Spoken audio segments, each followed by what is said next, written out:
Bandita, sir इतने आसान सवाल पूछ रहे हैं, जवाब क्यों नहीं दे रही तुम? मजाक चल रहा है यहाँ पर? तो तुम्हें बता दूं, ये जो तुम जानबूझ कर रही हो ना, इसका कोई फायदा नहीं होगा बंदिता। मैं जानता हूं, तुम जानती हो कि तुम इन सारे सवालों के जवाब जानती हो बंदिता। चलो, हर सवाल का जवाब तो वो भी एकदम सही। बंदिता, हमने मिलकर अभ्यास किया है ना, तो क्यों जवाब नहीं दे रही तुम?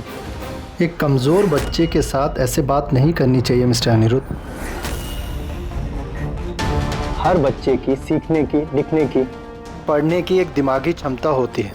अगर बंदिता की मानसिक क्षमता थोड़ी धीमी है या कमजोर है तो इसमें इसकी कोई गलती नहीं है। आप बेकार इनके दिमाग पर बोझ डाल रहे हैं और ये आप ठीक नहीं कर रहे हैं। देखिए, इन्हें थोड़ा समय चाहिए और थोड़ी प्रैक्टिस चाहिए। जब ये बिल्कुल तैयार हो जाए तो मुझे बता दीजिएगा, ठीक है? और तुम अपनी हिम्मत मत हारना बंदिता, अपने पढ़ने लिखने की कोशिश कंटिन्यू रखना, ठीक है? Best of luck.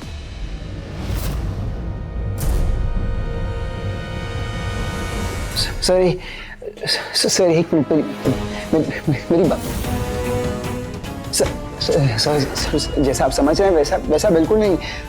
बंदिता बहुत तेज, बहुत समझदार लड़की है। मैं आपको उसका प्रमाण पत्र दिखाता हूँ सर। आप मेरी बात पर विश्वास करें। मिस्टर अनिरुद्ध, जब वो तैयार हो जाए मुझे बुला लीजिएगा, मैं आ जाऊँगा। सर वो तैयार है, उसको उसे सारे जवाब पता। सर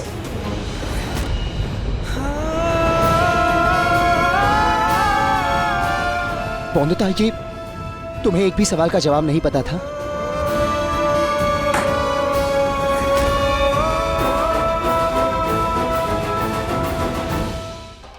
अब पूरी कोशिश करें मुझे अपने से दूर डलहौजी भेजने की, पर मैं भी जिद्दी हूँ, इसीलिए चाहे आप कुछ भी कर लीजिए, हाँ, मैं नहीं जाऊंगी यहाँ से पति बाबू।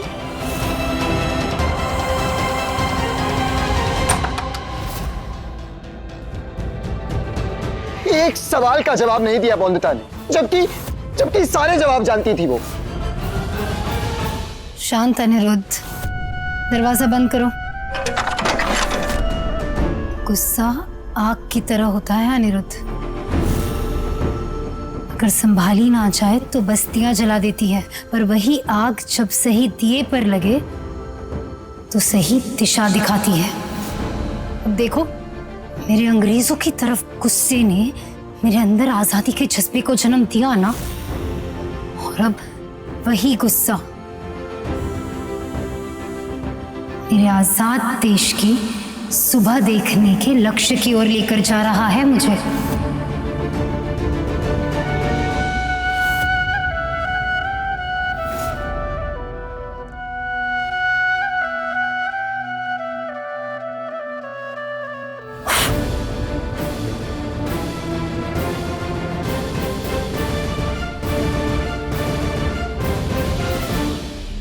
अनिरुद्ध, तुम्हें बंदिता के गुस्से को समझना होगा, उसे सही दिशा देनी होगी जैसे हमेशा देते आए हो। सही कहा तुमने मनोरमा, मुझे बंदिता के गुस्से को आत्मविनाशक बनाने की जगह रचनात्मक बनाना होगा। बंदिता के सारे गुस्से को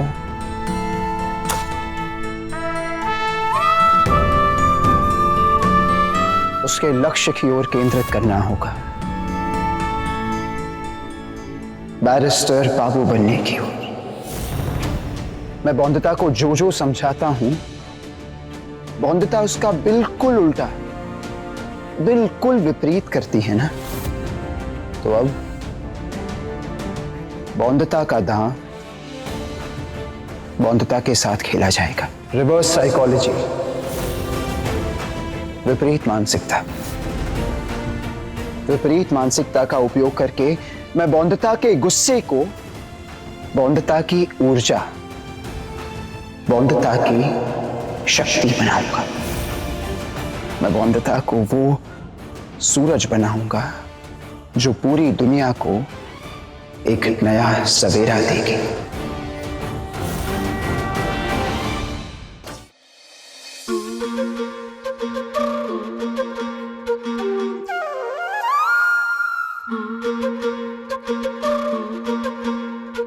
ऐसे मन ही मन में क्या सोचकर हंस रही है बहुरानी जी आप? वो पिछले साल की डोल पूर्णिमा की बात याद आ गई मुझे कोयली दीदी। बॉडी रंग तो मैं लगा के ही रहूंगा, पर मैं लगाने ही नहीं दूंगी, पर मैं लगाऊंगा।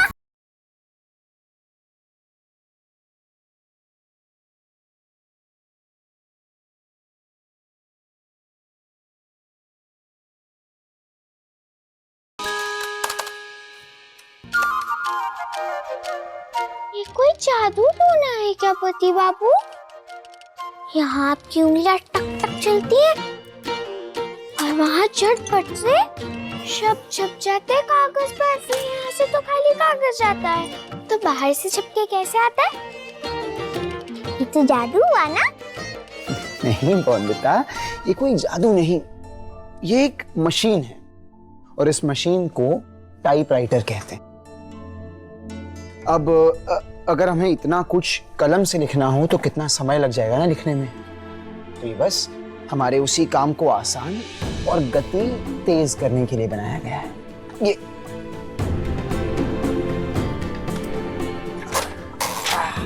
ये ऐसे। वाह, मुझे भी सीखना है tie tie tie tie tie तो आप पहनते हैं। बॉन्दिता, टाइपराइटर। कोई बात नहीं, समय के साथ सीख जाओगे, बोलना भी और इसे इस्तेमाल करना भी। बहुत काम की चीज है बॉन्दिता, बस 1 साल बाद सीखना शुरू कर सकती हो। क्यों? क्योंकि अभी तो शब्द बनाना सीखी हो ना। अब शब्द बनाना सीखोगी, उसे लिखना सीखोगी, फिर वाक्य बनाना सीखोगी। और ये देखो, ये कौन सी भाषा है? अंग्रेजी। मतलब इसके बाद तुम अंग्रेजी भी सीखोगी। अंग्रेजी लिखना, अंग्रेजी के शब्द बनाना, अंग्रेजी में वाक्य बनाना। और जब ये सब कुछ सीख जाएगी बॉन्दिता, तो बॉन्दिता को तोहफे में टीपी राइटर दिया जाएगा। सत्य। अगले साल पक्का डोल उत्सव पर, क्योंकि तब तक मैं शब्द और वाक्य दोनों बनाना सीख लूंगी। दादा,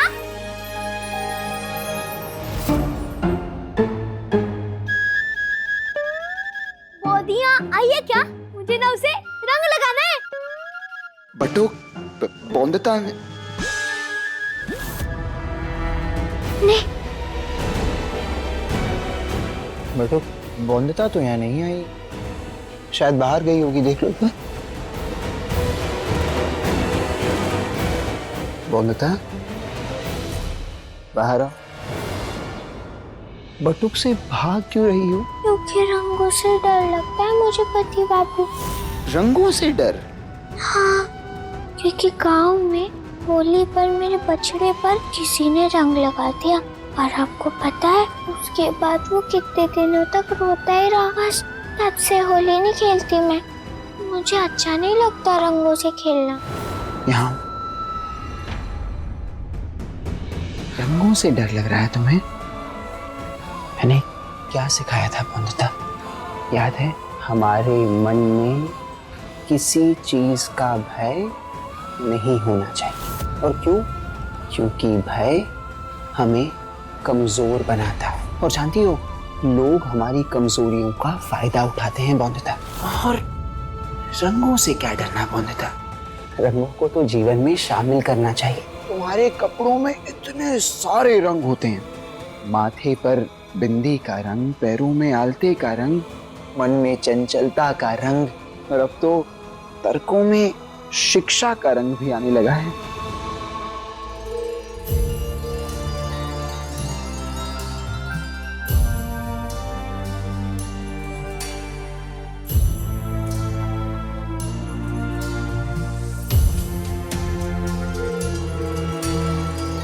रंग लग गया, कुछ हुआ?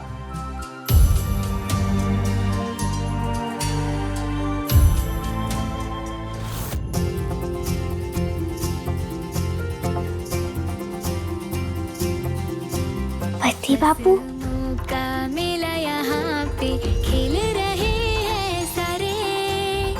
अब तो हर ढोलोत्सव पर सबसे पहले मैं ही रंग लगाऊंगी आपको पति बाबू। नहीं बोंदिता, उससे पहले मैं तुम्हें रंग लगाऊंगा।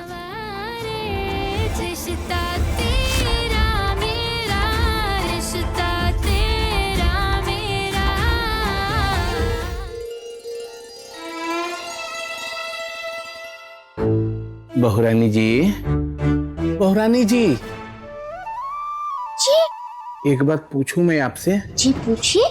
क्या अब की बार पहला रंग आपको लगाएंगे बैरिस्टर बाबू? अब तो उनके मन लायक नई नवेली पत्नी आ गई है ना इस हवेली में। पति बाबू के मन में सिर्फ बौंदिता ही है भारी बाबू। मालूम है क्यों? क्यों? क्योंकि पति बाबू सिर्फ उन्हीं को पसंद करते हैं जो पढ़े लिखे होते हैं। और इस हवेली में कौन पढ़ाई करता है? आप। हाँ हाँ, सही कहा आपने। और मैं तो पढ़ाई भी कर रही हूँ। पति बाबू की तरह बैरिस्टर बाबू बनने के लिए अंग्रेजी भी आती है मुझे, और तो और अखबार भी पढ़ती हूँ जैसे उन्हें पसंद है। वो तो है, आपके जैसा कोई नहीं छोटी मालकिन। याद होगा कि छोटे मालिक को उन्होंने आपसे जो वादा किया था इस होली में वो तोहफा देने का। हाँ, याद तो नहीं होगा? पति बाबू कभी कुछ भूलते हैं क्या? आप दोनों देखना, रंग भी पहले मैं ही लगाऊंगी पति बाबू को, ना कि वो छोटी पत्नी। और फिर सबके सामने टाइपराइटर का तोहफा भी देंगे मुझे पति बाबू।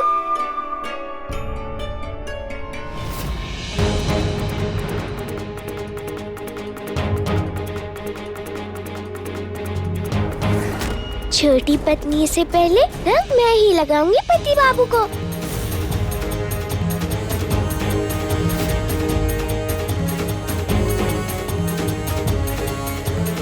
अनिरुद्ध,